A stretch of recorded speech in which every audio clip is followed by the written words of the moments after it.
Okay, likes, looks like, is like.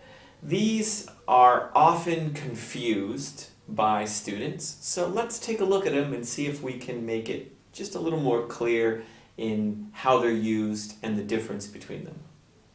First one, she likes cats. Well, that's the easiest one. So pretty much she likes cats, I like ice cream, maybe you like to swim. Things that we like. That's the meaning that pretty much everyone knows. But they get them confused with the next two meanings. So let's look at those. She looks like a cat. Now if we say looks like, that means the appearance of her, when you look at her, the appearance of her is similar to a cat. When you see a cat and her, oh, she looks like a cat. Looks like a cat. Okay, next one. She is like a cat. Okay, now this one, is like, is talking about her behavior, how she acts, what she does, her personality. Not necessarily talking about how she looks, but how she acts. Maybe she's catty, which means maybe she acts like she wants to talk to you or she wants to be your friend, and then she changes and wants you to go far away and doesn't want you to be close to her, but then acts like she's interested and wants to be your friend and then makes you go away again. So that's called catty. Maybe she acts like that. Maybe she sleeps a lot during the day. Any sort of personality traits that people think about that cats have, you can say, she's like that too. She's like a cat. Let's look in more detail at these three uses of these. Okay, so look like. I look like. A lot of people say that I look like Harry Potter. Well, Thai people say that. I guess because the glasses, the round glasses. So Thai people say that I look like Harry Potter. Or maybe more younger Thai people say I look like Harry Potter. I also get a lot of people to say that I look like John Lennon from the Beatles. So that means that the way that I look is similar to, if you got a picture of Harry Potter and me, you might see some things where I look like Harry Potter. If you got a picture of John Lennon and me, you might see some things where I look like John Lennon. Okay. Doraemon doesn't look like a cat. I don't think Doraemon looks like a cat. I didn't even know Doraemon is the blue Japanese robot from the future who's come back to help a boy with his studies. People told me he was a cat. I don't think he looks like a cat. So when I think you have to see a cat and Doraemon, I don't think they look like each other. Now let's look for is like or acts like. Two-year-old kids are like small Godzillas. I remember I said that one time. You could also use act like. 2-year-old kids act like small Godzillas.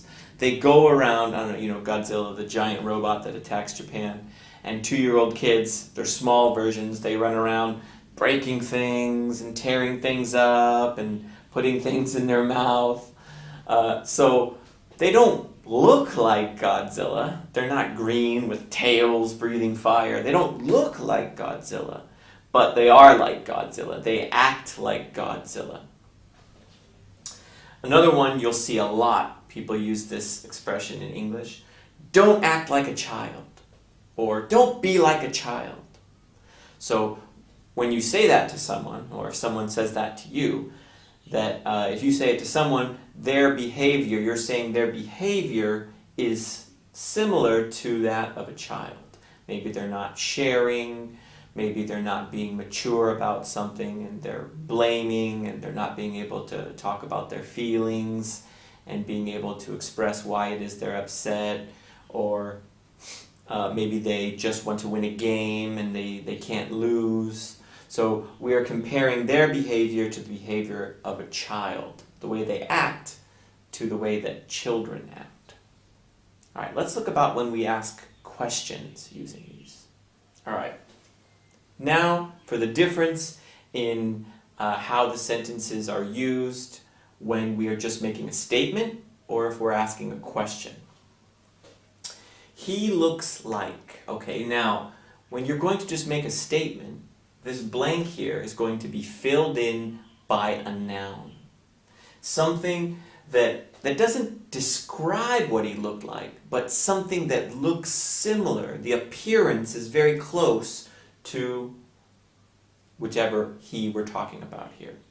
So we won't say, he looks like handsome. No, because we need a noun. We need something that looks similar to him. So we could say, he looks like a male model. He looks like a model. So now we can all imagine what that looks like. And he looks like a model. If we try to say that he's handsome. But what if he's not handsome? We could say, he looks like a goblin. He looks like a goblin. He's got a hooked nose and beady little teeth and evil expression on his face. He looks like a goblin. But we won't say he looks like ugly. That doesn't make any sense. We need to use a noun, something.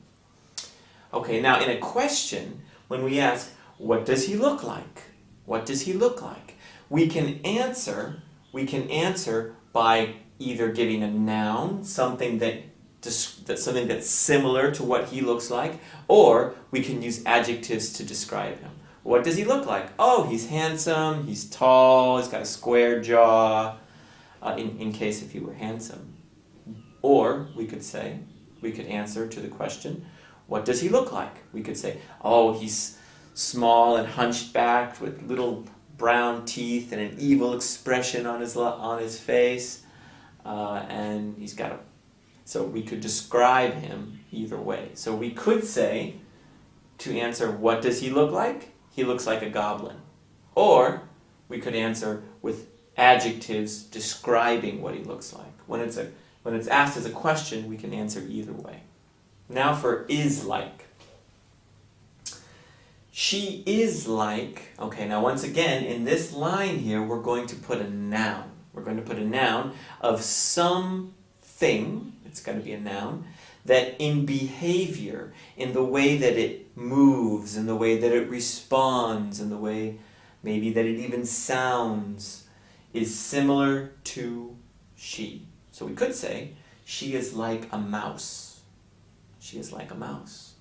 So maybe when we think of her, we think of a mouse, we think of something that's quiet and small and shy and doesn't want to interrupt. And so maybe she is like a mouse. But now once again, we won't use an adjective here that describes her. We won't say, she is like quiet. She is like shy. We won't say that. We're going to use a noun that is similar in behavior to she. Now, next one. What is she like? Okay, in this case, we can respond by giving a noun that is similar in behavior and response and sound than to she. We could say, she is like a goddess.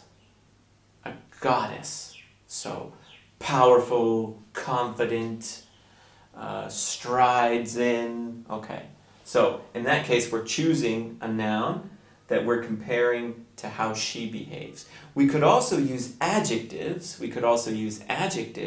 That describe whatever this woman is that we're talking about.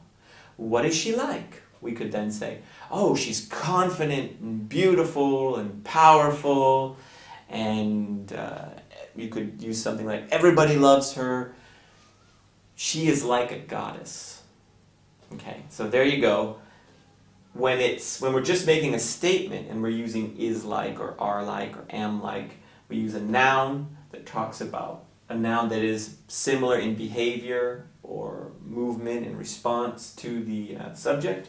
when we're asking a question, we can still use that noun, or we can also use adjectives that describe the subject of the sentence. Okay, well, I hope that was helpful.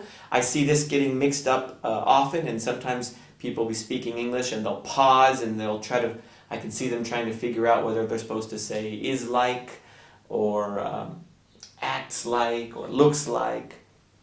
So if you found this helpful, please click the like button, subscribe to this channel, share this video with anybody who you think it would be helpful for them to watch it. And thank you for watching, and I'll see you in the next video. Bye-bye.